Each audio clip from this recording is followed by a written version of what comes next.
when I did this with Robert, I said I wanted him for the full day, and we did that. I did 5 patients, and by the end of the day, I felt really comfortable. And of course, I read a lot before I even came. I read a lot of stuff. This was before the books were even published. I read a lot of the stuff that Robert had published, and I could see conceptually what he was doing. And then there is a 105 question exam that is open book, open note. You can use some of the questions come right off the PowerPoint presentation. You have a week to do it, and it's on a Word document. I email it to you. You use the highlight function to answer the questions. You email it back.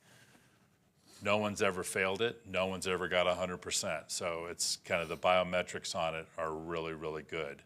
Okay, I don't think the highest score ever was a 96. But most people score in the high 80s.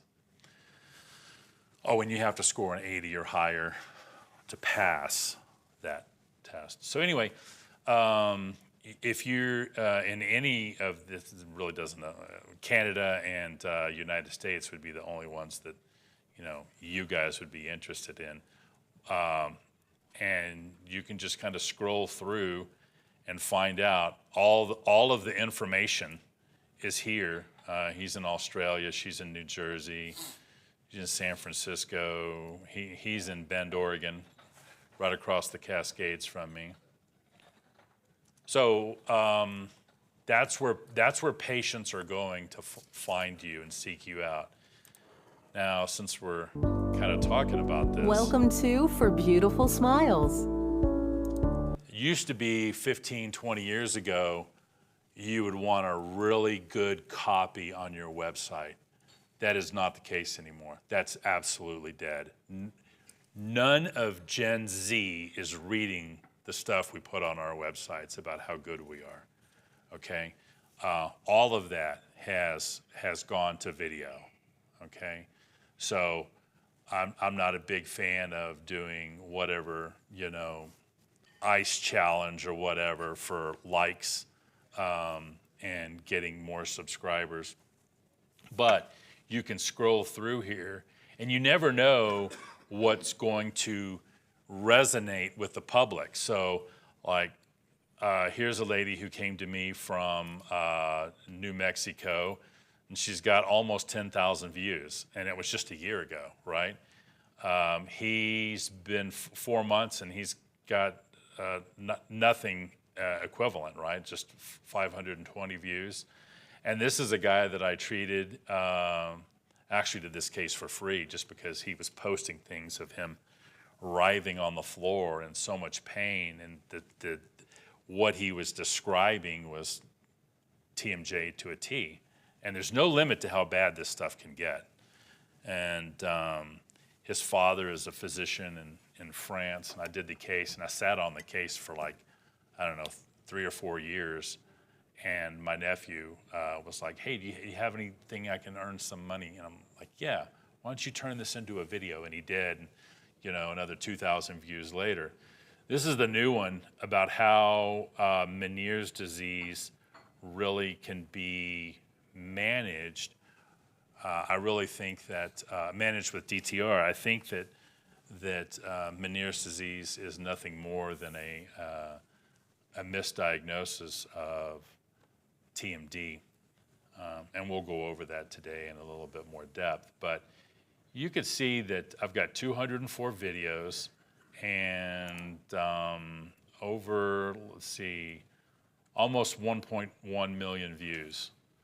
So what I would encourage you guys to do, and it doesn't have to be about this, but I'm going to pick on Silva because I know he likes big surgery cases and full mouth rehabs. You want to do more of those? Talk to a patient and show what the patient says. Show some video of you working. It doesn't have to be blood and gore. Show the temporaries. Show the final product. What does the patient say after that? Make it about 20 minutes. Throw it on the internet. Your phone's going to start ringing. If you want to do, cosmetics, it's don't do so much of just like before and after, there you go. That's not to say that that's not important, but when patients actually see, and you're tapping into the emotional reason why people purchase things anyway. Oh my gosh, I went and my,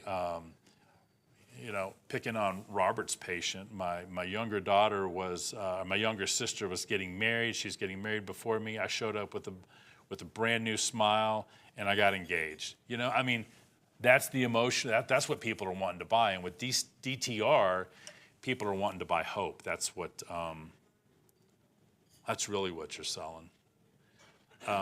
Is everybody here? No, we're still missing 2, and we have 3 minutes. Oh, there we go. All right. The other thing I would tell you all, you can't know who's going to be a good example to post. In the old days when I was lecturing, we didn't have all this technology. You basically shooting pictures of people's feet and as a costumes. You never knew who was going to come out with this gorgeous outcome that you could lecture with. So you had to shoot everybody. Right? You had to take pictures of every case. And then you have a great example of a veneer case or a full mouth rehab or an all-on 6 or whatever. And then as a lecturer, you could choose best examples that you could teach from, not only how good they came out, but also maybe how bad they came out and why they came out badly. So if you're going to do what the successful thing to build your website with videos, you have to basically interview everybody that comes in as your student, because you never know who's going to give you this amazing story that you're going to edit down to 2-3 minutes or whatever it's going to be, and it's going to resonate with the person who's seeking help. So you have to get in the habit of filming your interviews, filming your post-ops. You won't use them all. You'll have a lot of extra footage that you'll be cutting out, and some of the people you won't want to do because they won't get the results you want, or they won't have a great result. I'll come back and say, I got better, but I still have this and I still have that. That's part of the problem with physical diseases. You have to be good at it. You don't always get everybody perfect, and even if you try hard, you may not get everybody symptoms. But you can't count on, this person's really a great example. Look how problematic they are. And Mrs. Smith, this next one is kind of saying, I wish I could get rid of it. It bothers me. It's not such a big deal. She could be the greatest interview afterwards, but you don't know that, right? So you have to really think about getting in the mindset of instead of it being taking pictures of every case, I'm going to video everybody. And then you have a real good chance of finding some great examples for the website that will resonate with the patient. And it sounds daunting in the beginning, but you're not gonna have 10 new patients in a week. You're gonna have 1, right? So put a lot of effort into that 1, and then just see what happens. And if I can give you a piece of advice, get the biggest SD card and just let the camera run. Don't ever turn it off. Because while you're working midstream, they'll be like, their teeth will touch for the first time and they'll be like, oh my God, it's better already. Like, if you're a patient and you see that and you're hurting and they have all the same symptoms, like, that gives you some street cred, right? And you can always edit it down for sure, but I'll let there's a camera they have a DTR room. It's the largest room because of all the space it takes for the equipment. But camera just stays on a tripod. Just hit play, and I've got like 3 backup batteries. And if you have a DSLR, all the current ones shoot video anyway, so just get a bigger SD card and let it run. I use Camtasia to edit. I go over this a little bit, and then this is the last I'm going to say about this, and we'll get Lisa up here. I think for $150, you get a 1-year or 2-year license on this. If you hit new recording, which I'm going to do now, all of a sudden it's going to give me a prompt. It's going to record whatever's on the screen. It's also going to, okay, so like here is whatever's on my screen. So if you want to show a CBCT, or you want to show like cone beam settings or whatever, or just a picture of you talking, it's recording off of the webcam that's on On the laptop, you can control the microphone and the speakers, and you just hit record. It's going to give you a countdown. And okay, now everything that I say, everything that you say, and everything that I do on the laptop is being recorded, right? And so what you can do is just put your SD card from your video recorder into the laptop, move those files over, and let's see if I even have something on it. Oh, here we go. Like I timed it this way. So you just hit edit in Camtasia. Don't show me this again. And all right, right here is the pane where all your media is, and you can go through here and click on split all. It'll cut it, and then you can move these around and kind of layer things on top of each other. And I have a 9-second recording, right? So this tells you, and this is real super easy, unless you're like an Adobe Premiere guru, I would stay away from that program. Camtasia is super intuitive, and there are YouTube videos on YouTube on how to create YouTube videos using Camtasia. Super simple. Do you like using the iPhone for video or just stick with the... I have a Samsung, okay, but it's the same process. I have like a little stand that if I'm doing like this one here, this video, it's actually educational for patients who've been diagnosed with Meniere's disease, and me just talking about some of the studies and whatnot. And this is kind of a crappy little camera on the laptop. The phones are just phenomenal. So I have it where I can see myself above what I'm lecturing on, and I'm recording the screen. And then you can, and usually before you do that, this is getting a little complex, just clap twice while they're both recording, and you can sync up the audio. So you can flip back and forth between video takes, and the audio's not, you know, it doesn't lag or bog down. But yeah, and video number one, I think, let's see, I don't even know if it's on here. Yeah, okay, so scrolling all the way down. Okay, well, I can't see it. The first videos I made, Robert was in office, and we were both working with the patient. And so I just got I put either I could put an ad out, or I just looked for videographers and, you know, paid them $500 for the day. Just said, I need like 2 cameras. One is on whatever Robert says. The second one stays on the patient the whole time. Don't ever stop recording. And for $500, I got the whole day. He processed all the videos for me. So the first day I had 5 videos, right? Which was real slick. The other thing that it does is when either Robert or I come into your office, the information is going to come so fast that you have a video document that you can go back and record. And like, what was he saying about that? And then you can go watch it and be like, oh, here's that setting or whatever. Shall we just get right to Lisa? We're 5 minutes into our... Perfect timing, right? Yeah, right. Okay. So just by a show of hands, who in the room owns a T-scan, has one in their office now? So there's one, you just bought it. Okay, 1, 2, 3, 4, 5 people don't. Good, okay. Lisa, ordered and hasn't come. All right, well, 4 people then. Lisa, do you want to come up here, or do you just want to shout from there? I don't really care either way. Well, come on up here so everybody doesn't have to turn their head to see you.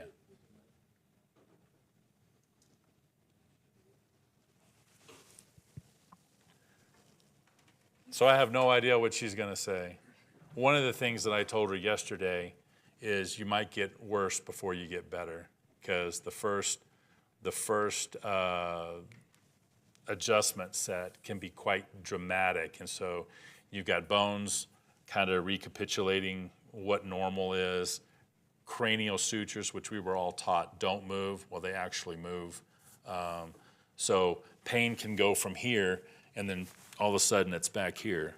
Well, that's different. I've never had that before, but these things kind of settle out pretty quick. But what did you notice? So I might be a worse before better candidate. The first thing I noticed was I had right inner ear pain, and I don't know if that's from the adjustment or if it's just coincidence, but I'm also having a lot of drainage that I noticed a lot this morning when I woke up, so that could all be connected. My teeth are extremely cold sensitive. My temples are tender, and I was having like minor neck spasms, but I think that's for me, that's a good thing. I think my body's like trying to finally relax.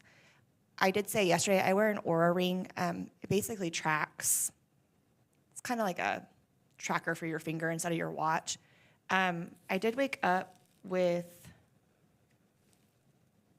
my message said, major signs of, it says biometrics show major signs of something straining your body. So obviously my body went under some trauma yesterday, but it took me 8 minutes to fall asleep last night.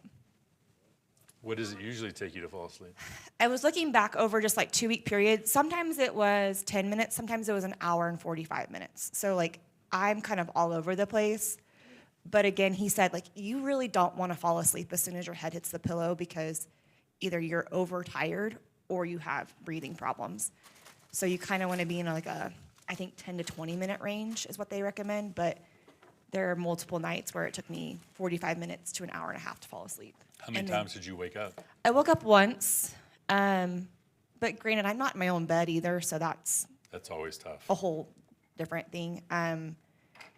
I think I was trying to clinch a couple different times last night, and I woke myself up once, and I was like halfway closed, and then I was like, okay, just relax. So I'm just excited to see what happens over the next week. Yeah. I live in Kansas City, so what are we, 5,000 above sea level?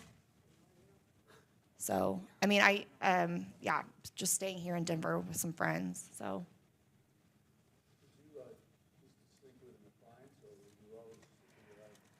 I've kind of gone back and forth over the years. For me, like, usually when I would clinch or grind, it would be for like a couple weeks, and then I wouldn't for months. I had purchased a Gelb, I think back in August or September, and that was probably the first appliance that I could ever routinely sleep with and be comfortable with. But after my first adjustment, they told me not to wear it at all. So I haven't worn it for over a month. Yeah, almost a month.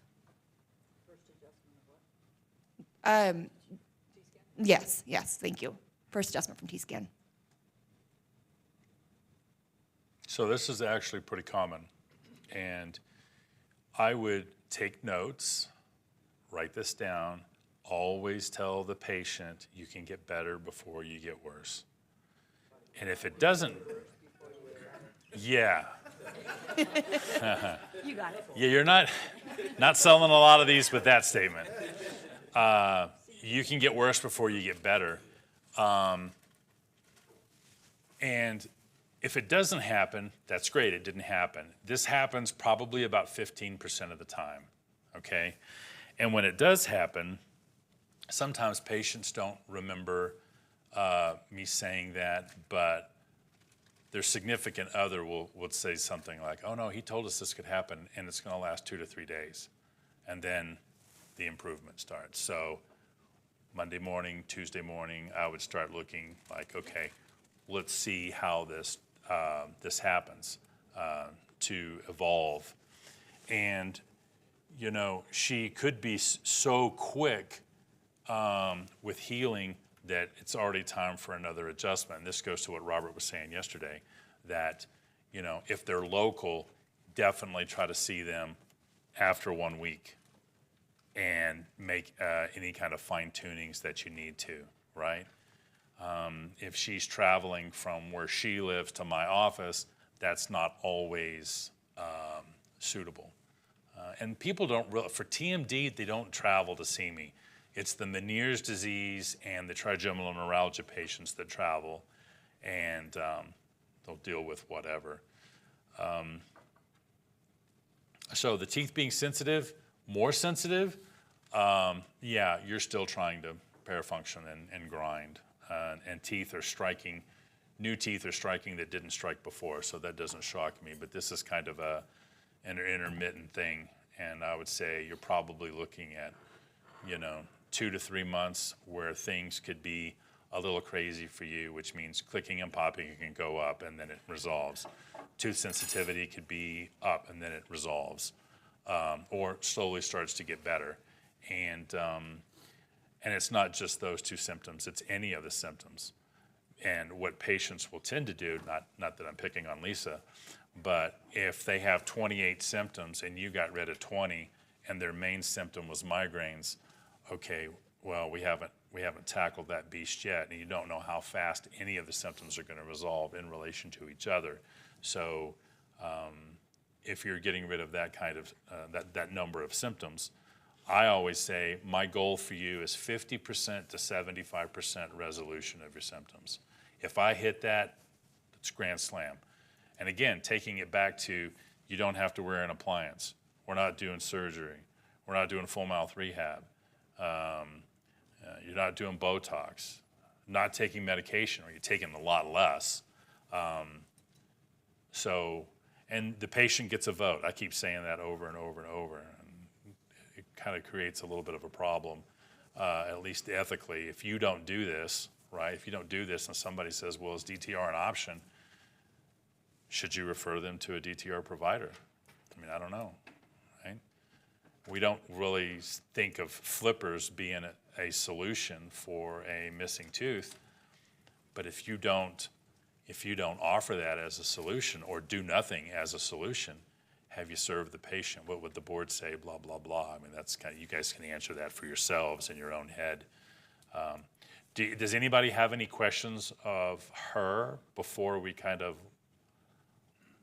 let her go? Did you say yesterday that your headaches were more in the morning, or they? I feel like for the most part, they were pretty much all day. And I was sometimes living off of ibuprofen and Tylenol. And I didn't want to, but it's kind of the only option just to get through the day.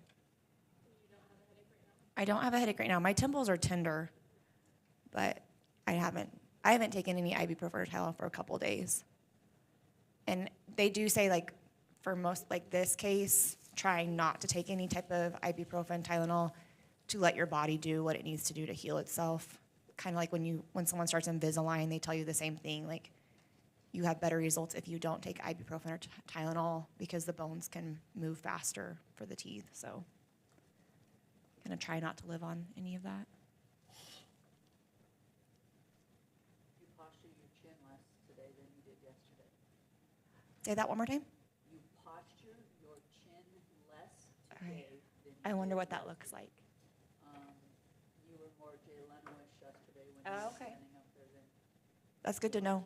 Okay.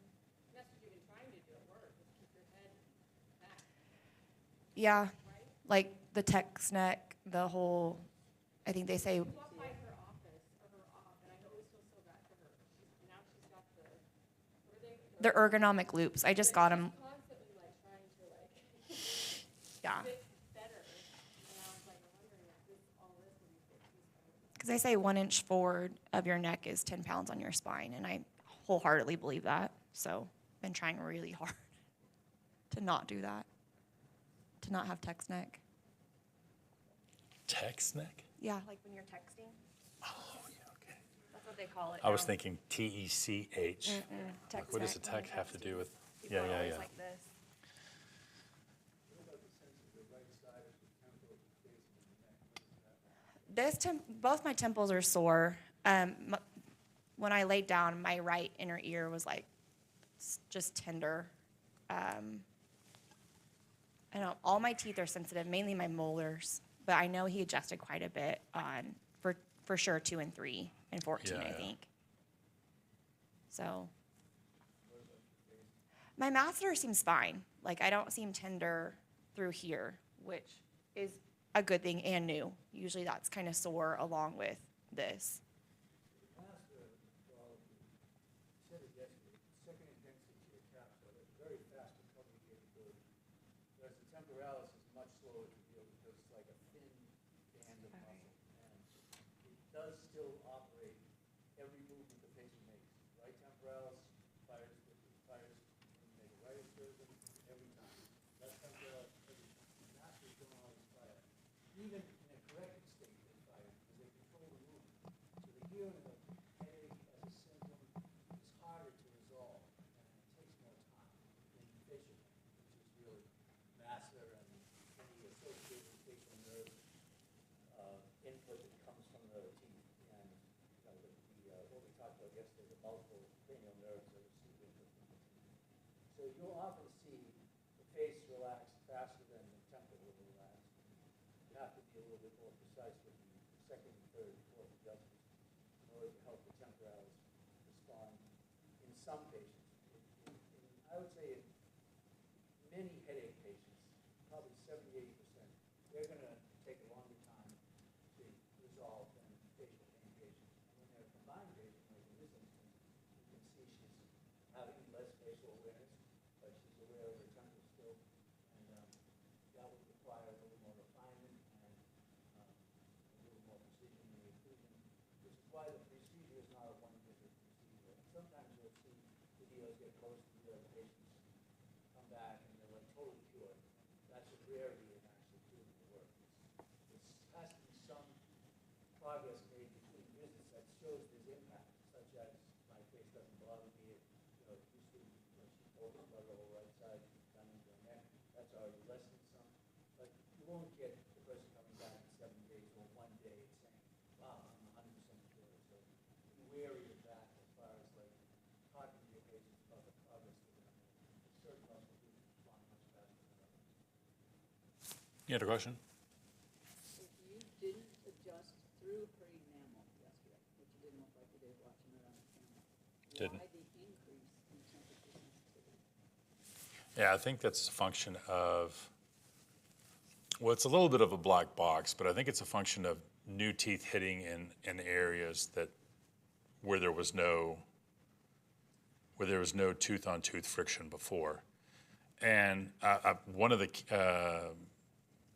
videos that I posted, I had a patient, and she was very fair skin, blonde hair, blue eyes, really, really sensitive. And her anterior teeth were the only teeth that were sensitive. And all the adjustments were in the posterior. And I was doing the ice water swish, right? And same visit, first visit, she's like, there's no sensitivity. And I'm like, yeah, but I didn't touch any of the anterior teeth. What's the neurology there? I don't know. And I think this is a function of when Robert was talking about the reticular formation. We've mapped out some areas of the brain very well. And the reticular formation looks like one of those old-timey switchboards where the operator was plugging in, and you have these wires on the backside of that going in every single direction. That's why that's not mapped out. So I don't have an answer for you. But I suspect it's not a function of her teeth are more sensitive because she has less enamel. That's not what's going on. This is a neurologic response. And it's not going to stay like that. Any other questions before we let her go? Do you ever treat the enamel with fluoride, since you've exposed kind of fresh enamel? No. If it persists, you certainly recommend fluoride consumed. There's no question about that. Sensitive toothpaste, but it's a rare person that needs long-term fluoride therapy after bite adjustment. If they have good anterior guides, if they have exposed dentin when they start, and they don't have good anterior guides, you're going to have to do a lot more, or you have to build the guide before you do the adjustments to minimize further exposure of the dentin. So there's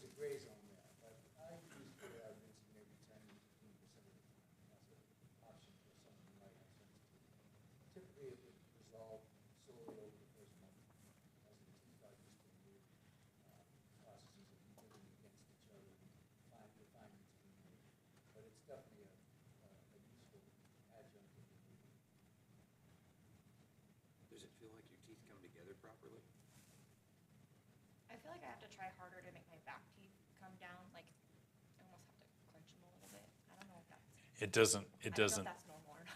yeah, no, it is, because you've had a rock in your shoe for many, many years. We've taken the rock out, and the foot is still looking for where is the noxious stimuli on how the foot's supposed to walk, and you don't have to do that anymore.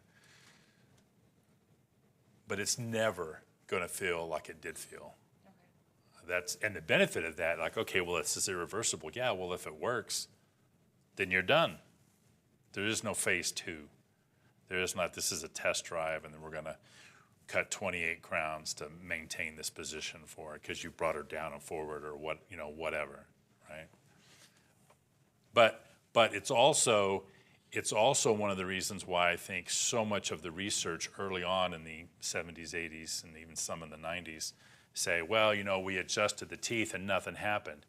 Yeah, well, dentistry is in a mindset where we're like one and done.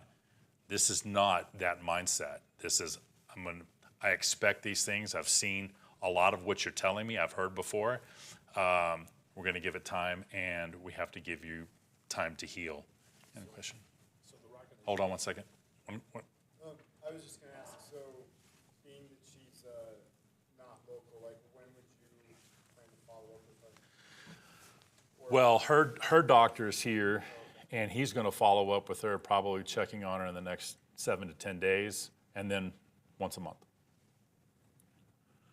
But if she was my patient and I brought her to the course, then I would probably say, if she was local, which I've done, I would do the same thing. And if she's traveling like even farther out from us than Denver, in a month. And yeah, you had a question? Using the rock on the shoe analogy, okay, sort of implies that the foot is still going to be sore for a while, okay, until it heals up. Absolutely. And that's really actually a good point, because what happens is when a person is posturing, and we'll just take the neck for example, certain muscles you actually physically witnessed objectively that those muscles relaxed, okay?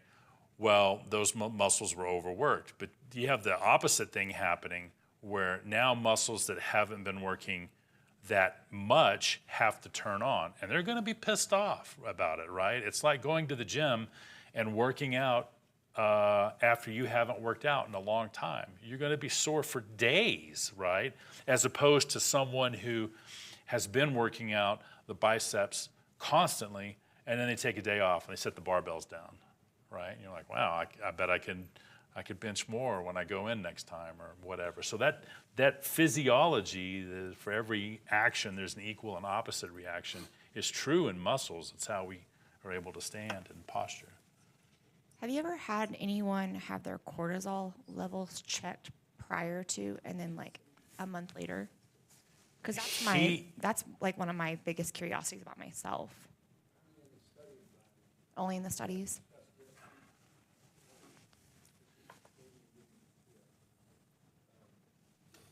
So the study was just done and we submitted to the Journal of Prostate Cancer. 30 people had their cortisol levels taken in salivary drip, which is essentially, spit out some saliva into like a test tube. And then it gets assayed, and a volume of cortisol is determined. After PCR, a month later, each person had the same salivary drip done, and the salivary cortisol went down 50%. So it massively improved brain chemistry. 50% is a huge drop. Oh, yeah. As opposed to like 10% or That was 100% of the patients. that was the sum reduction was 50%. I think it was the average per patient was 11 grams per milliliter, something like that. It went down to 4 grams. That's taking place with you also, because your brain is no longer getting as much electrical input. I mean, we got a massive response with you. It was incredible, the left excursion. You hope for that. That's what you hope for. Now you have a chance to have the lactic acid accumulation lead, you have a chance to have the fiber damage repair, and in the process of healing, you still have to use your jaw, talk, chew, swallow. So that's gone and sling, like I said yesterday, you gotta talk, she swallow, breathe, so it's a big factor in dealing. But, you know, you were eating, you've been able to eat, you don't look like you're in, struggling with that.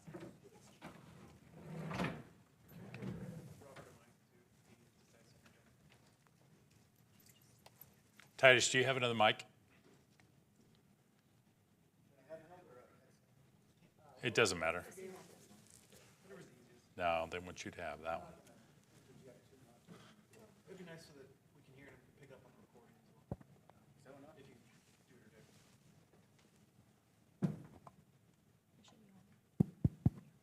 or No, give one to Robert. Robert's. That's okay. It's all good. It's all good. There you go. Yeah, it works.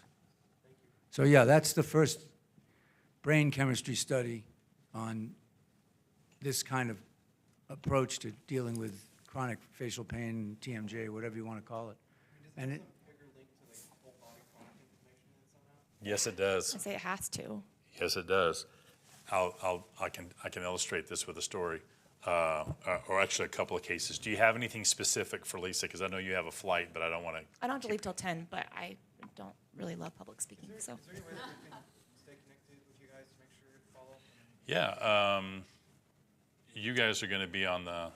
I'm going to send out a group email to everyone on the download, and within that thread, this happens usually, after we see a patient, what's changed, what's different, right? And as long as she's willing to kind of give us a little synopsis, yeah, absolutely. Thank you. All right, well, there you go. Thank you. Thank you. So when you're talking about, is there anything related to kind of like a whole body, like inflammatory response, I think was your question. I had this one lady who was a doctor at Mayo Clinic, and she had to move to Arizona because she had some autoimmune stuff going on. And she came to me because she didn't want to have the medication. She didn't want to have the surgery. Her diagnosis was trigeminal neuralgia. And she's like, I'm going to drive. Okay. And she's like, and we're going to pull our travel trailer. My husband, he's also a physician, is going to drive us up there.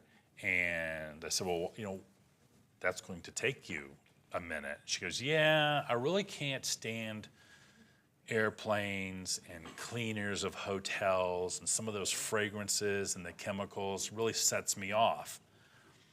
I'm like, okay. And by the way, can I stay in your parking lot? And it's not my parking lot. I don't care. So she did, and I saw her a second time. They drove up again. The third time, she flew. She stayed in a hotel. And she's like, I want to talk to you. And so we had a conversation, and she's like, the things that bothered me before do not bother me now. And I'm like, well, what do you mean? Like bright sunlight in the face? Because a lot of people will complain of like extreme photosensitivity, and they'll wear sunglasses when they're having a headache or a migraine or whatever. And she goes, no, I flew up here. Plane didn't bother me. I'm staying in a hotel room. Like the smells and the cleaners are not an issue. She goes, there's no way that you adjusting my teeth, and she's a physician, right? That you adjusting my teeth affected all that. And I said, there's only one explanation for that. If we lowered inflammatory markers in the blood, then it would affect everything. And she goes, yeah, that's the only thing that would explain that. So I'll give you another example. I had a patient who, and it's always the trigeminal neuralgia patients. It's never like the Meniere's presentation of the symptoms. He didn't want to have the surgery either. So he comes in, we treat him for 18 months. He's taking no medications, and he is loving it. He comes in, and he's holding a hockey stick that he has cut off at the bent end that you slap the puck with. And he's a tall guy, and I'm like, well, what is this? And he goes, oh, I got to have a hip got to have a hip replacement done. And this was like in July.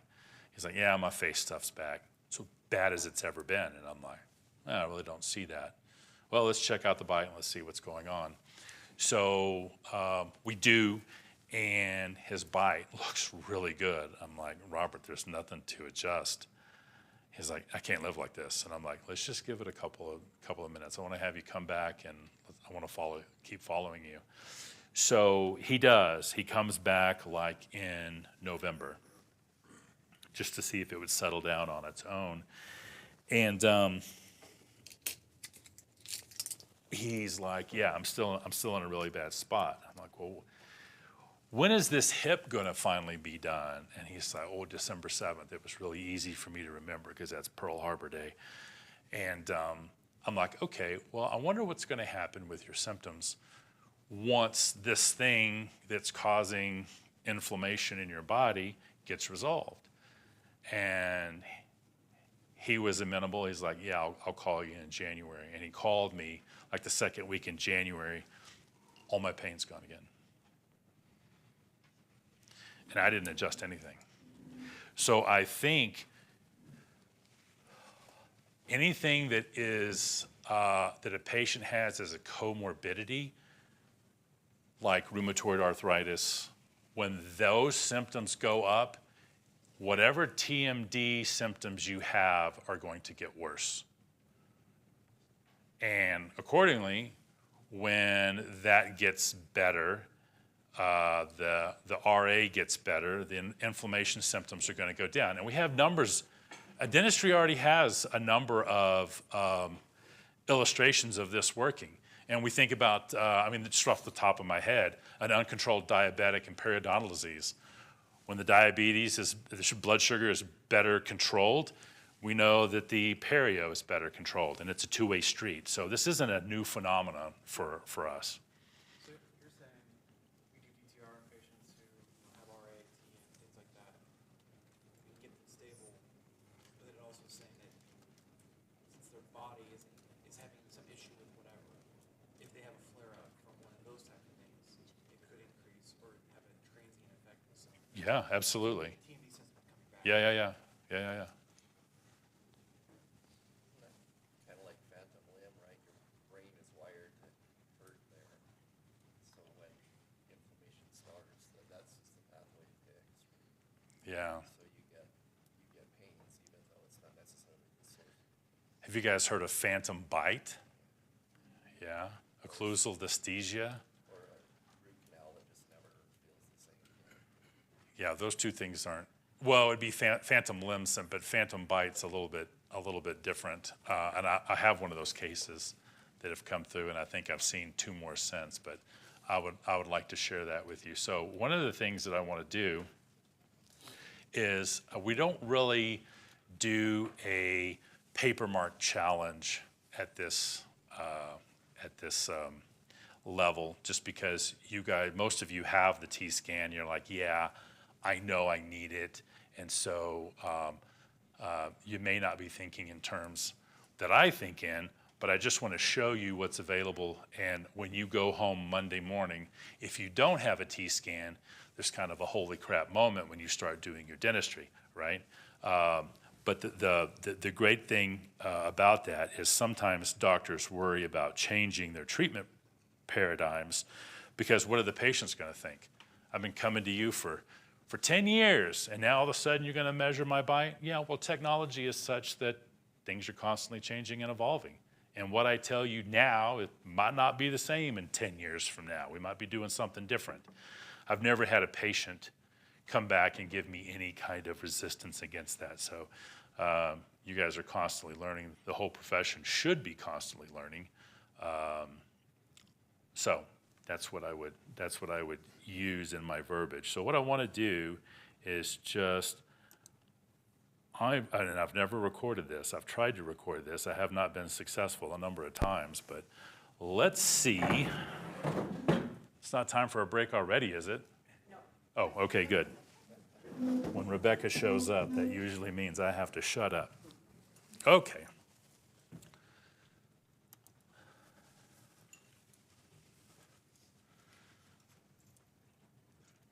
All right, so this is a great way. I want everybody to participate, okay?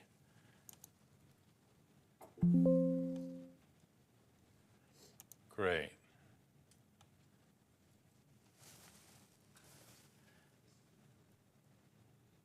All right, so what I want you to do, let's back up a little bit. There's going to be a couple of, a lot of you know by this time that I'm kind of an amateur avid photographer. And so to break up the dentistry with just a little bit of, hey, you need to get out in the woods and have some fun and smell the roses, I put in a couple of my favorite photographs. This is on the way to the wave. You really can't see it because of the light that is actually in here. Let me see if I can dim the lights just for this one portion. A lot better on that monitor over there. Yeah, it does.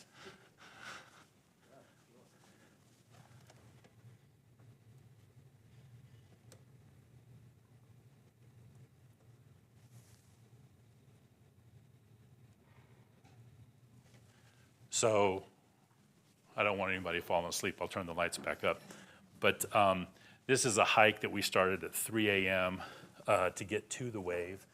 And you guys all know what the wave is. You've probably seen it as a screensaver. But it's really difficult to get a permit for this.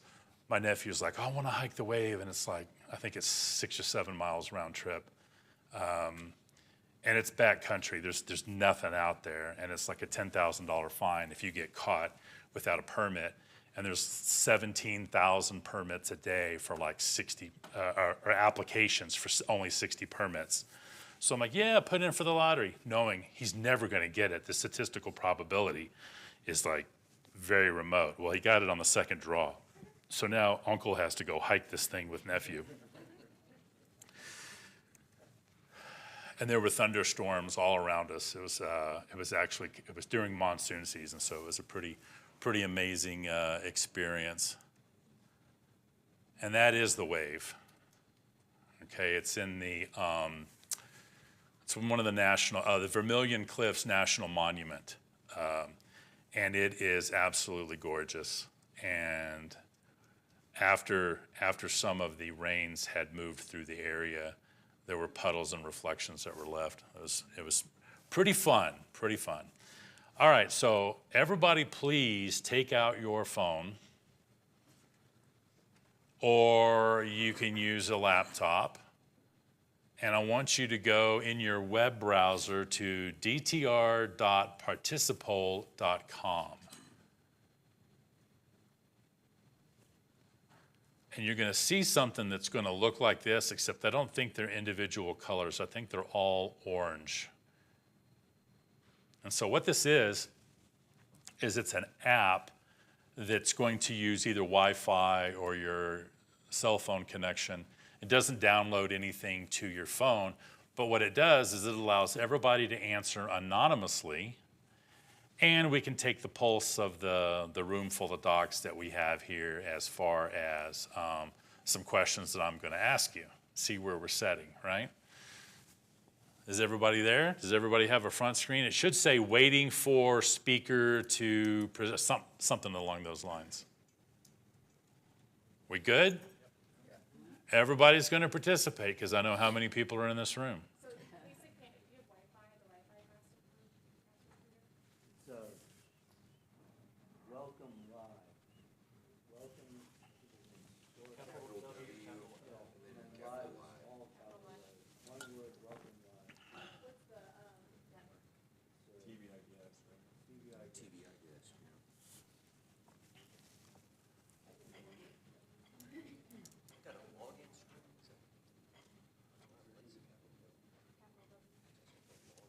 Does it say waiting? Live.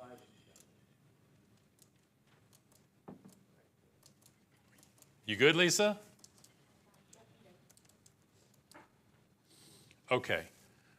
So what's going to happen is you guys get to answer A, B, C, D, or E, and down here at the bottom, it's going to total out what our responses are, and then when I click in advance on the keyboard here, it's going to tell us what the distribution of all these answers are, okay? So I'm at least looking for 5 more docs. Okay, there we go. 2 more, 1 more. Bueller. Yeah, I'm having issues with my phone, so I'm sorry I'm not. Oh, okay, all right. Well, there we go. There's 15. There's 15. So you guys that are having issues with the phone, you guys get you can play around with this and just watch what we're doing and think about it, the answer in your heads then, I guess. Okay, so the greatest group of us are 0 to 10 years, and then you can see the distribution accordingly. Nobody's got 40 years plus. Robert must not be voting in this one. All right, we got one. Okay, so you got the idea of how this is going to work, and it's just a few slides, okay? I practice evidence-based dentistry. Yes, no, not in every aspect. What is evidence-based dentistry? I think I'm in the wrong course.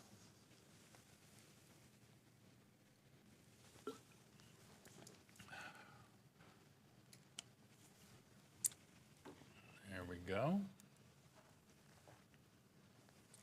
All right, so 44% say yes, I am practicing evidence-based. C, not in every aspect. And, okay, 2 have a sense of humor. Okay, so we're going to get into some of the clinical questions now. And I'm going to tell you the story of what's going on with this patient, right? So this is one of my patients who ended up doing 3 veneers on, and very happy with the veneers. We notice in the x-rays, he has a lesion, okay, at the apices. Patient's not having any pain, and you need to diagnose a root canal, okay? Kind of already know that. So, and yes, I get that you don't get the cold test and all of that, but we're just going to down and dirty. We're not going to do malpractice on anybody because nobody's going to be treated by your recommendation. But if I made you choose a tooth to do a root canal on, which one are you doing it on, right? So we have A, B, C, D, and E are our centrals, lateral is F.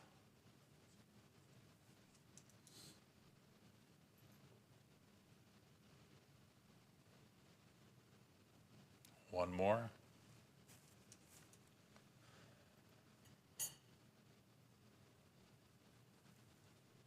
Someone's changing their answer. It went down to 13, then back up to 14. That's okay, you can do that.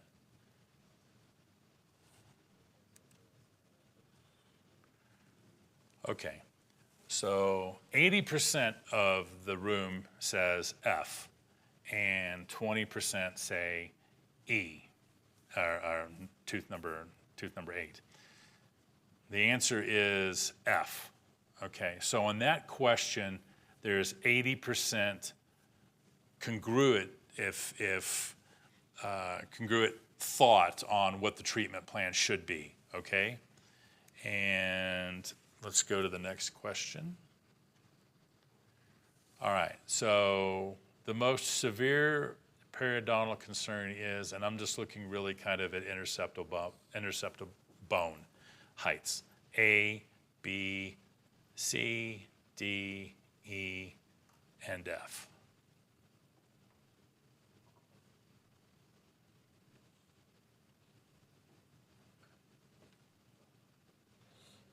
Oh, somebody finally was able to get in. There's 16. Good. All right, so let's see where everybody kind of puts their vote. Okay, now here, we're 100% in agreement on the treatment that should be rendered, right? This is excellent. Okay, so in this slide, nobody vote. Okay, let me explain what's going on. this is a case that came into the office, and they were having some issues, right? And so I put the bite paper on to the teeth. We measured with the T-scan, and you're delivering an appliance. And what I want to know is, based on what you're seeing, is it balanced? Is it heavy in the front, heavy in the back, heavy on the right, heavy on the left, or I'm not sure, let's ask the patient how it feels. So now I want you to vote based on what you're seeing. And the great thing about this is just clinical dentistry, right? This stuff, you guys are making these decisions all the time in your office.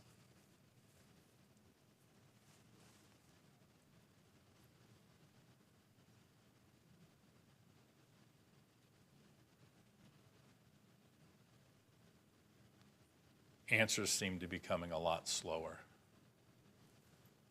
Talking patients left and right, or how we're looking at it? How you're looking at it.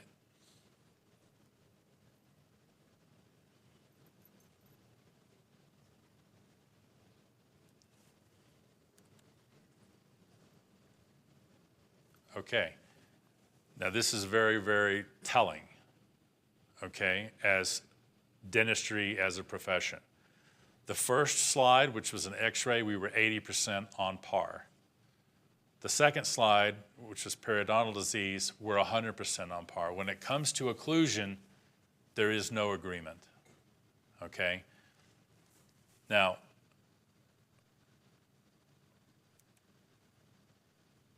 what is our answer?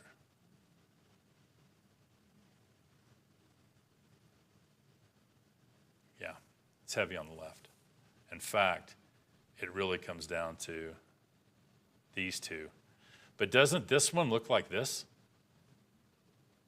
Or look like this? When you're doing, is the settings going to change when you're working on an appliance or a denture or something like that? Do the settings change? No.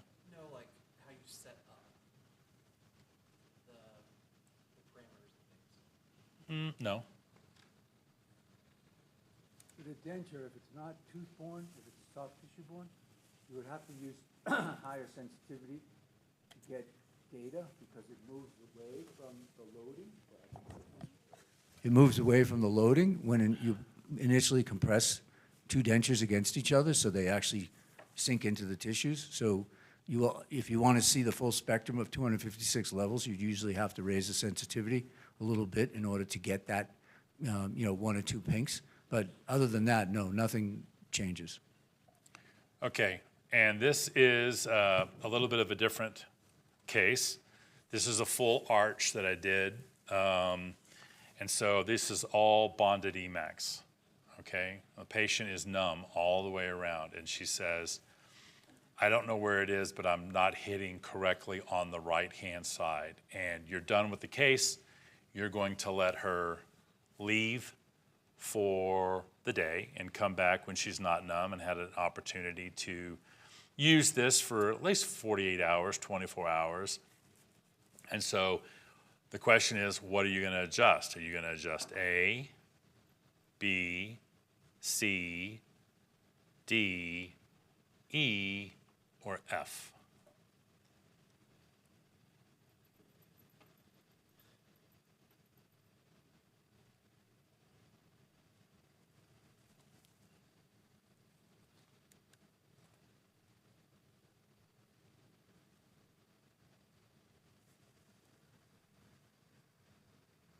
Quite a big distribution. Most of us, or the biggest group, is going after C, which is this problem right here. I shouldn't say problem, it's this ink mark. But what's the reality of what's going on? A. Only one person got it right. Most of us would have adjusted the wrong thing. Now, this is a great point to make, because what if you adjusted the wrong thing? What does that do to the amount of pressure that's on A? It increases it, yeah, for sure. So you just exacerbated that problem and sending the patient out the door. Okay, so, yep.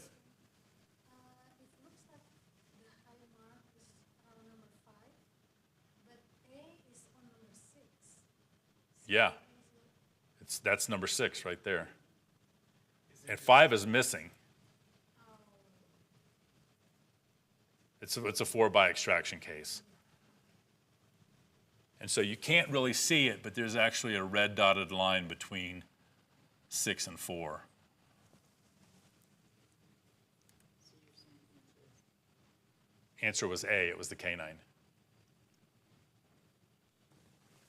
Okay, so this is a patient. This is a trigeminal neuralgia patient, but before you vote, let me just give you a little background.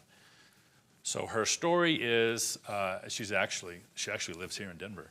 And we treated her, I don't know, 4 or 5 times. And I'm doing a training, I think, somewhere, Houston, somewhere with Robert. And I get a call, and she is telling me that her little dog got out. She went running after the little dog. She fell down and busted 3 veneers off in the front. And it was like 8, 9, and 10. And then, so she's kind of in a panic mode because she can't just get on a plane and come to me because I'm somewhere else. And I said, well, go back to your dentist and just have them temporize this, just so you're not sensitive, right?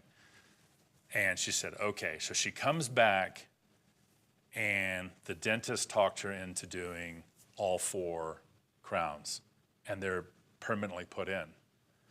And I'm like, well, you know, I'm a little frustrated at her because, like, as a patient, you get a vote, right? Like, why didn't you tell her, no, I'm going to leave. I'm going to go to the dentist down the street, and they'll temporize me. But that's not where we're at. And I said, well, okay, well, the teeth look okay. And I'm like, well, how do you feel? And she's like, I'm a mess. I'm not in a good place. And one of the, I think it's tooth number 9, already has a vertical fracture in the restoration. That quick. It was only like a week or 2. And so she's like, I want you to cut them all off, and I want you to do it over. Okay. Well, we got into this kind of a little bit of a philosophical debate, and finally I caved, and I said, I'll do it. So knowing that this patient already has a sensitive bite and has to be in tight tolerances because she's already been treated, these are my 4 crowns that I've placed, okay? And she says to me, the bite's not right. I'm hitting in the front heavily, and I want you to adjust up there. And I'm like, okay, well, let's just check and see, you know, what's going on with the T-scan. I want to measure this, and we'll go from there. She's like, yeah, that's fine. So now I want you to vote as far as what you think the answer is. So it's either A, B, C, D, E, and I ran out of ink, so I put F, none of the above. All right?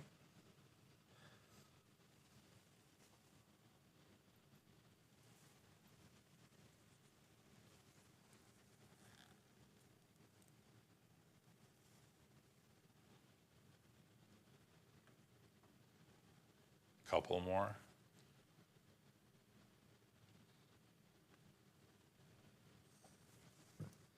All right.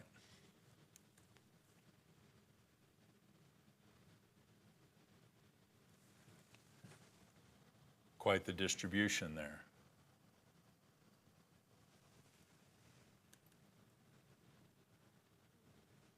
What's the answer?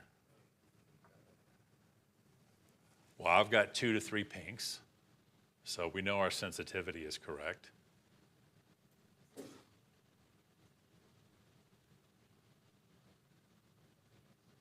None. None is how I treated the patient. All right. And followed up with her. She's still numb at this point in time. Followed up with her. No, bite feels good. Not having any sensitivity. Yada, yada. So you didn't adjust anything in the posteriors? No. Because the case was complete. But she said super heavy on that side. Only an MIP. Super heavy? No, there's no distribution on that. How do you know if it's 50-50 or 60-40? Yeah. So wait, what did you do? Nothing.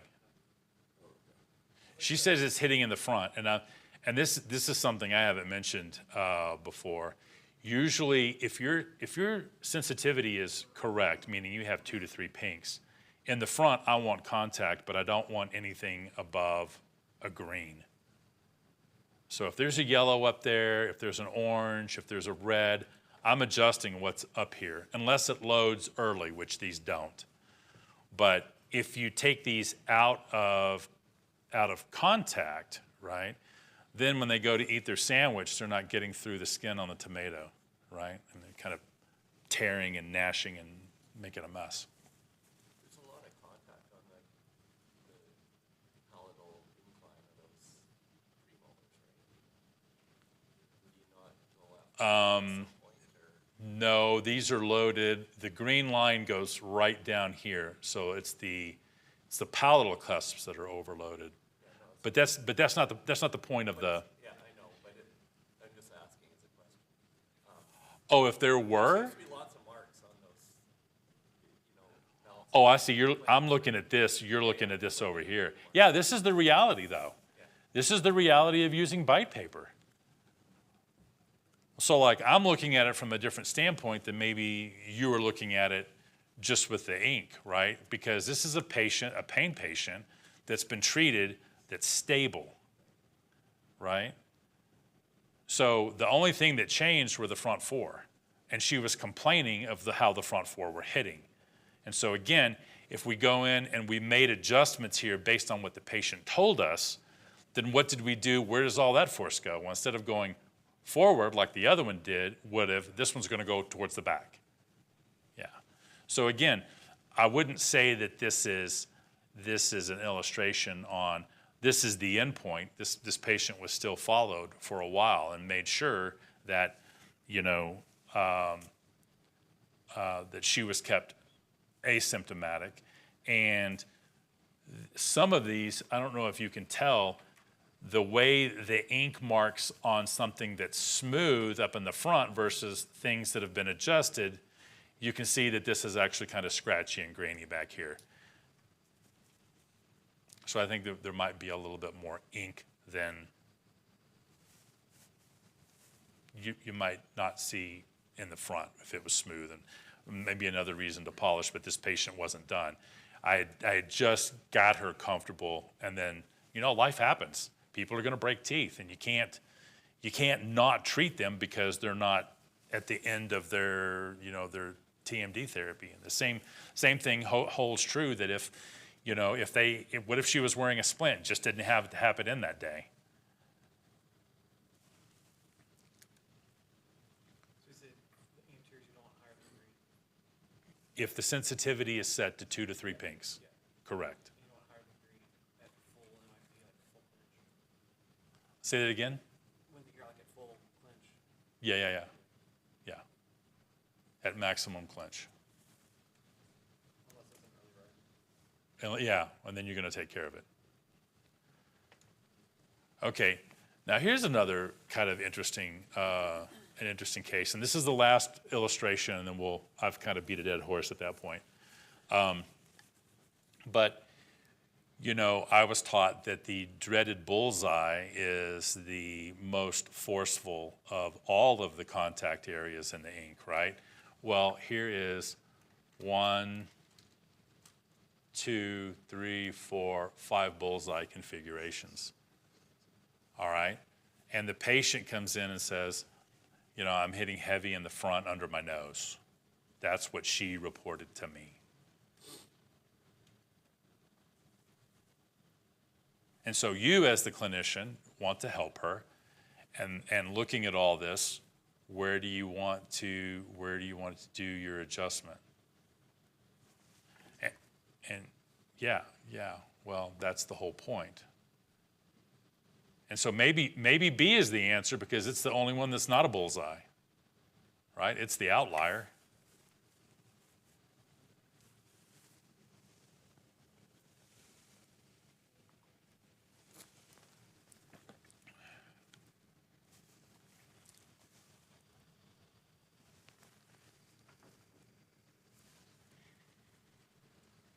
All right.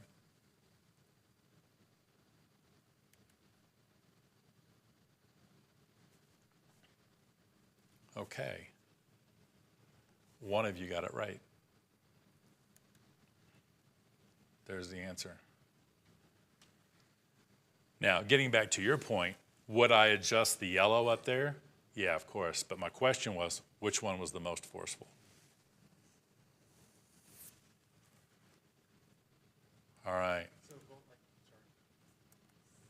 Look at that, you would adjust those two, would you still adjust anything on that 15? Since it's taking a higher load percentage area-wise? You're talking about this. Yeah, which is corresponding to the higher force. Yeah. So here's a great thing, and Robert said this yesterday, and my answer is no, just because I know the patient and I know the case.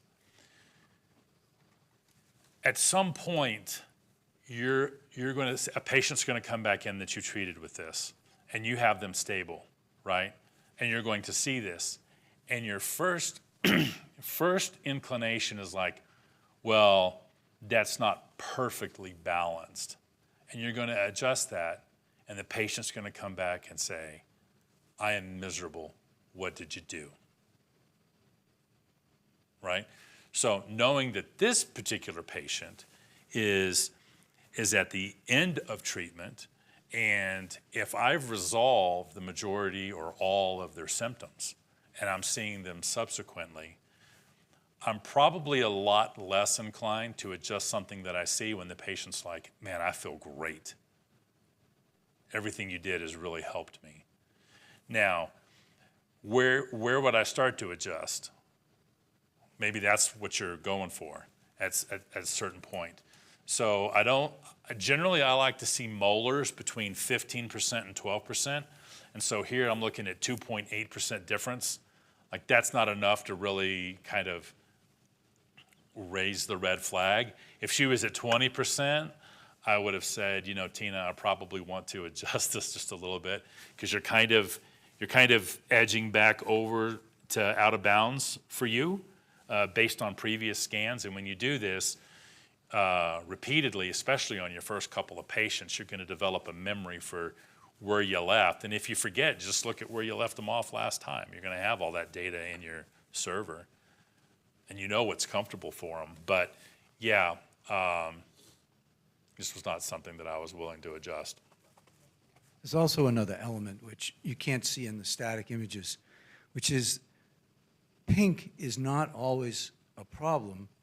It depends on where the pink arrives in the sequence of events. So in other words, if the patient is biting down at the early part of their occlusion and a pink shows up, a yellow shows up, let's say 20% of total force, 30% of total force, that's a big problem. That's a time and pressure prematurity that's going to be impactful in some way, either on patient comfort or on the teeth themselves. But if pink shows up at 95% of total force, 90% of total force, it actually belongs there if you have the right sensitivity. You're trying to get pink at maximum force. You're trying to get red at near maximum force. So you have to look carefully at the timing of the playback as well as just the raw colors. And this is a highly misunderstood application of the T-scan, that if someone bites down appropriately, they're going to build forces, and by the time they get to maximum full pressure they're applying, you're going to see some pink if you have the sensitivity set up correctly. So watching when the pink arrives is what matters, not that it's pink, but when it happens. And that also applies to things like yellow and red, because they may show up at the end of the sequence, and that's where maximum pressure is being applied. That's where you want to see the higher colors arrive. So you can't really look at a static image and know that. That's where the playback is very important. And you can see if you look at the bottom of the screen, the cursor's well past B, and it's near 100% maximum force. So any of those pinks are going to be potentially at the end of the sequence. You know, so you have to look at both just the raw colors, not just the raw colors, but also when they arrive in the sequence of events. You're saying you want them to be close to the end? Correct, correct. Is it just more about how they all rise together as opposed to one or two particular that are rising faster than the others? Yes, if you, That's part if you of it. have a good outcome, and you actually saw yesterday with Lisa at the end, all these blues, low blues rose together only to maybe light blue at the maximum, right? That's what you're trying to see. You're trying to see in a full spectrum recording, where you aren't adjusting down the forces, which is what we did for her, right? You want to see blues around the arch turn into greens around the arch, turn into yellows around the arch, turn into a few pinks around the arch. So they grow together. It's when you have a couple of blues and then there's a yellow. And so that's what's called a fast riser. And fast risers are what you figure out between A and B. That's the kind of contacts you want to treat between A and B. That's how you improve the timing sequence and the loading order. But you can't look at the end of the movie, which is where we are looking at this screen, and say, okay, that pink should be adjusted because it's pink. It could have shown up at 95% of total force, and then it's not a pink to adjust. So there's more going on than just the raw data, and that's something that comes with understanding the T-scan itself and learning how to read, where in the graph you're treating. That's why we only treat between A and B and between C and D. We never treat between B and C, right? And that's a big mistake people make who don't have training. They look at the data, they say there's a pink here, there's a red there, that's what I have to adjust. I did that for the first 4 or 5 years with T-scan 1 and T-scan 2. I only treated the highest columns, and I never got the outcomes that came about from understanding treating the sequencing. So the sequencing is much more important than the absolute colors that you're facing.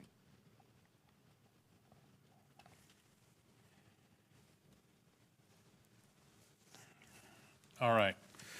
So Robert touched on this yesterday, but just again, those of you that don't have the T-scan or may not be using it to its fullest extent, you're going to be looking at some of these when you get home on Monday or next week of some sort, right? Whether you deliver something or not. And what we were sold was that the darker the color and the larger the mark, the more the force, and the bullseye is most force of all. And Robert touched on this a little bit yesterday, that the inverse is really true. So not having a T-scan here, I would be much more wary about this one little wisp that's kind of dotted on an incline than I would be about this.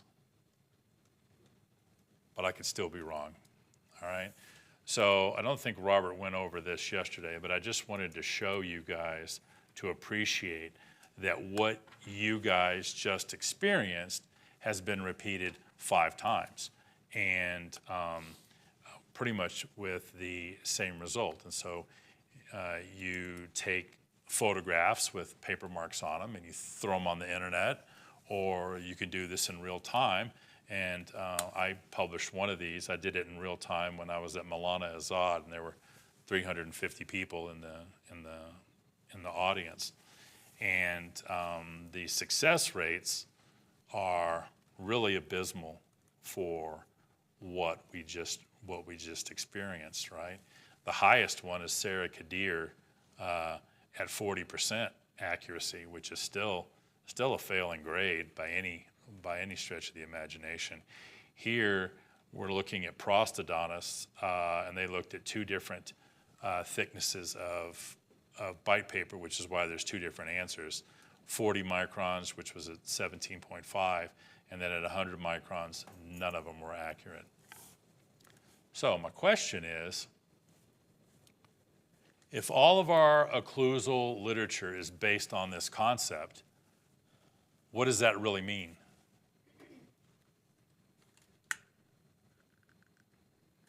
It means what's been presented to you in dental school is wrong.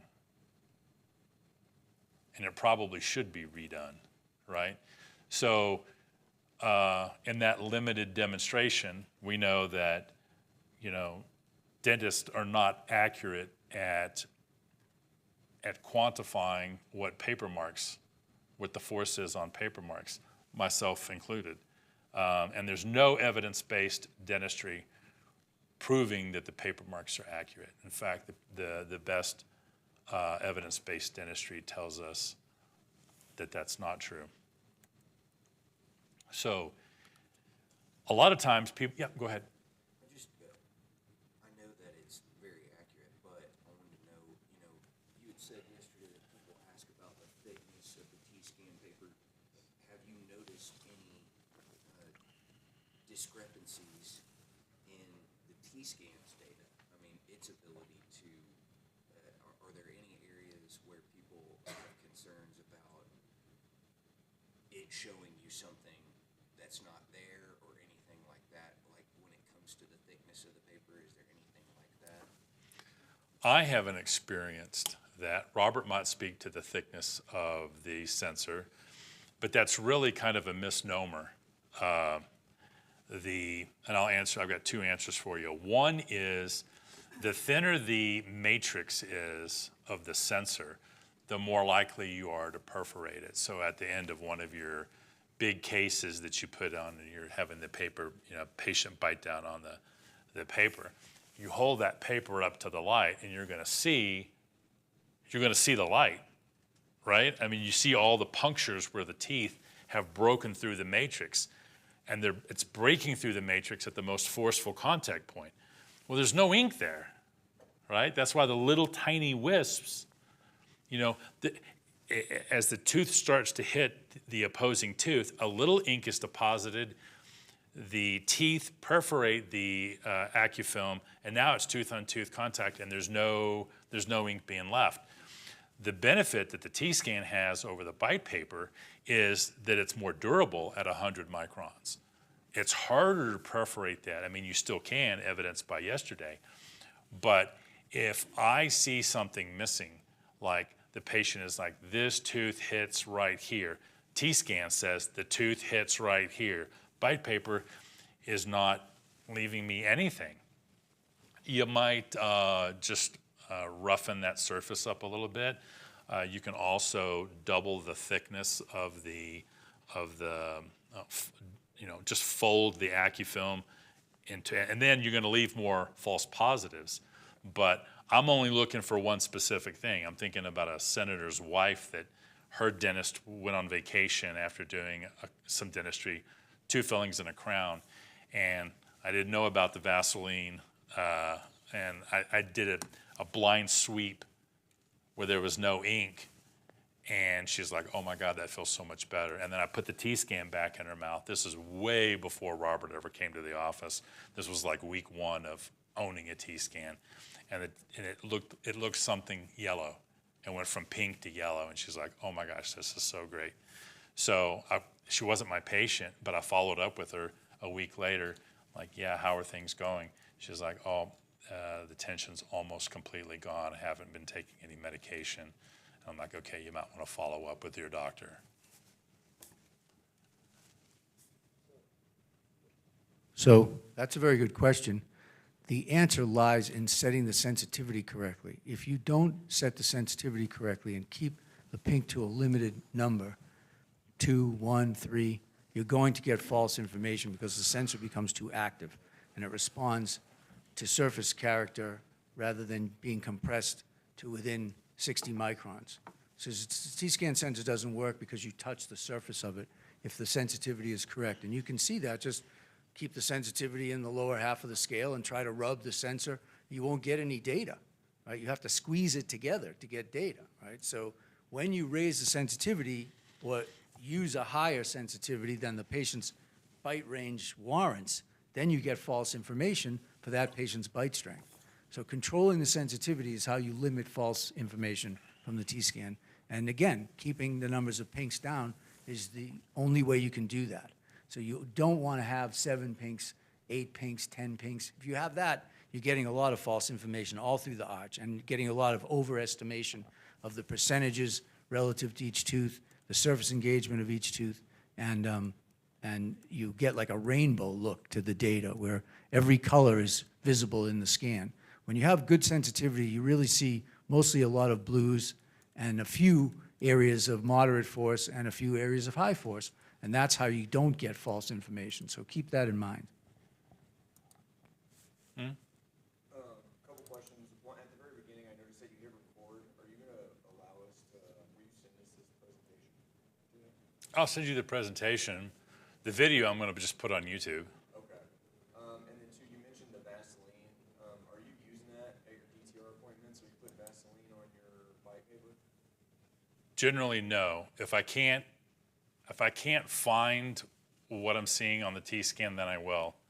Is it usually crowns where you have trouble getting? Yeah. It's usually like cubic zirconia, that kind of thing. What about gold? What about what? Do you have a hard time working on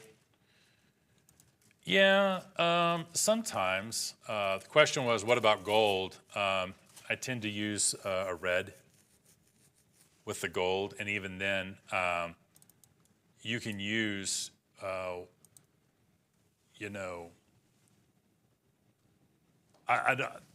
don't like to have like a stock of all these different types of articulating paper. So for my dentures, what I have is one side blue, one side red, and it's 100 micron.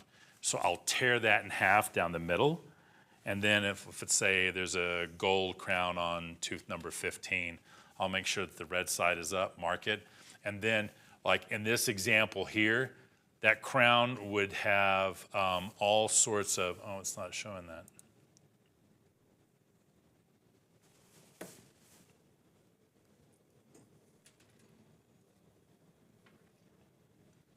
Okay, let me exit out of this real quick.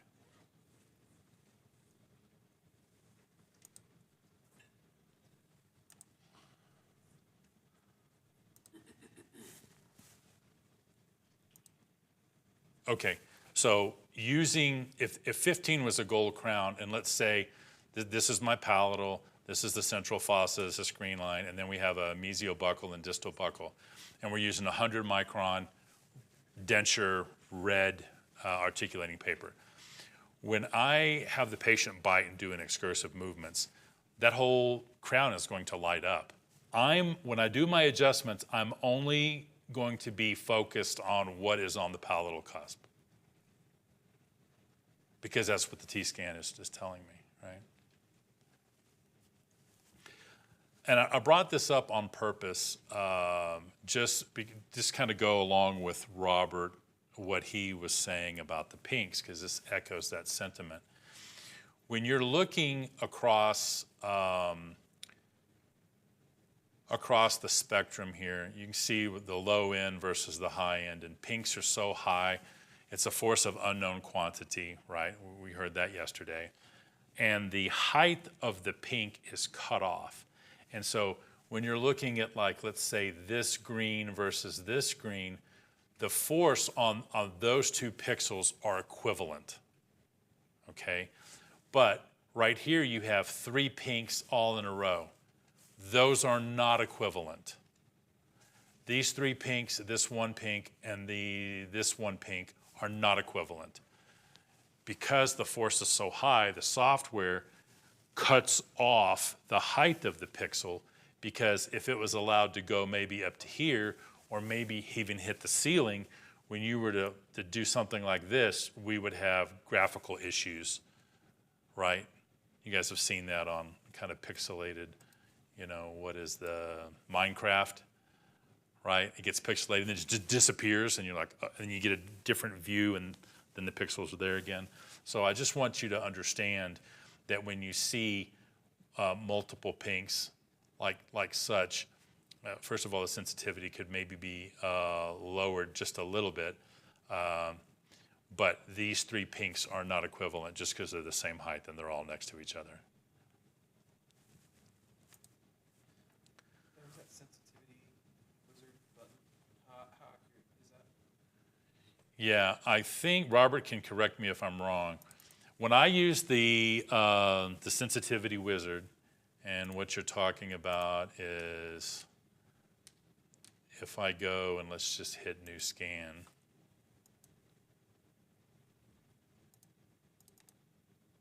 Is it not going to allow me to?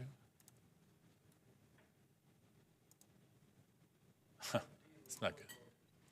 Yeah.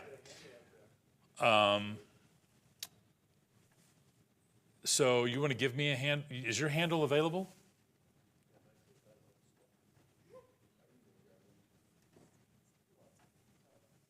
Because this is a good software feature. The answer is I don't ever use it.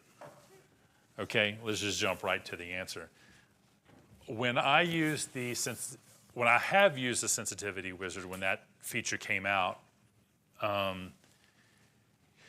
you have the patient bite down a couple of times in maximum clench, right? And then the software chooses the sensitivity you want, and usually there's only one pink, as far as I've seen. And so you might be able to adjust it up or down once you have that position.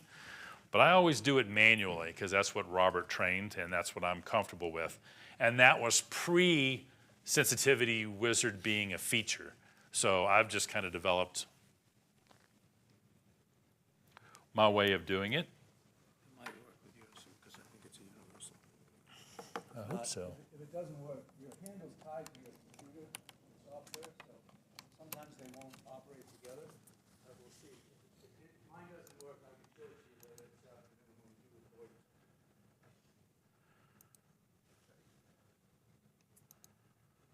Here's what he's talking about. You click on the sensitivity wizard and it says place the sensor. It kind of walks you through how to do it. And then you hit next and then instruct the patient, chomp, chomp, chomp, chomp, chomp. And it's going to tell me I didn't do it right because I was using my fingers and not the patient, right?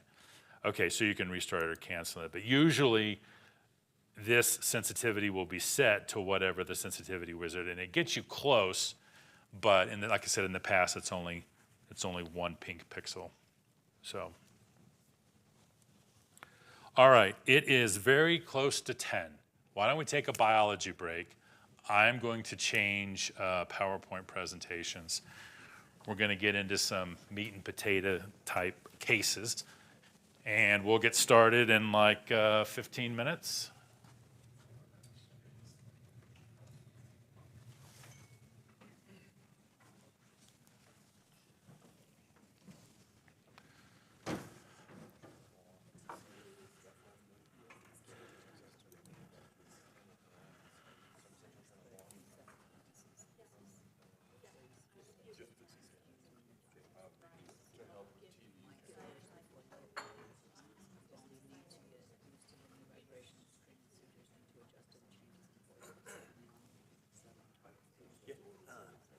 Yeah, if you'll tell your audience to log in under Google, then that thing will work. I logged in under Yahoo, it didn't work. Okay, I'm going to make that a revision.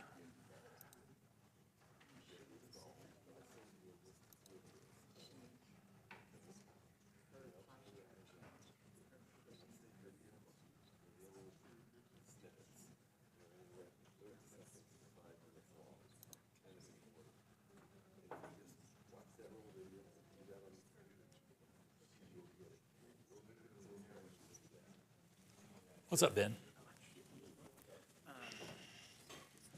On the training office, is it still like 5 or 6 for you guys to come in? Something like that? If you just want the T-scan training, yeah. I haven't gotten there yet, but yeah. So I'm trying to think of cases. Like I said, half the staff needs it. And so I do have a couple patients that I think, one I'm thinking of chronic headache TMP issues for years. I did make her like not an NTI, but an anterior with an excluder that we were going to do. Had her quick splint. Headaches did result from that, but she had other chronic issues that are playing with that, which going through all this stuff in the last couple of years, I think it's connected to some of this stuff. So I think It certainly could be. I think it should be an interesting case for something like that. Well, so I'll tell you. Sorry, Yeah, go ahead. because this crossed my mind. What about DTR patients with like chronic hypoxia issues? Because partially because of them having to take sedatives and all these things to get to sleep and stuff like that. Well, I mean, let me ask you I'm going to answer that question with a question.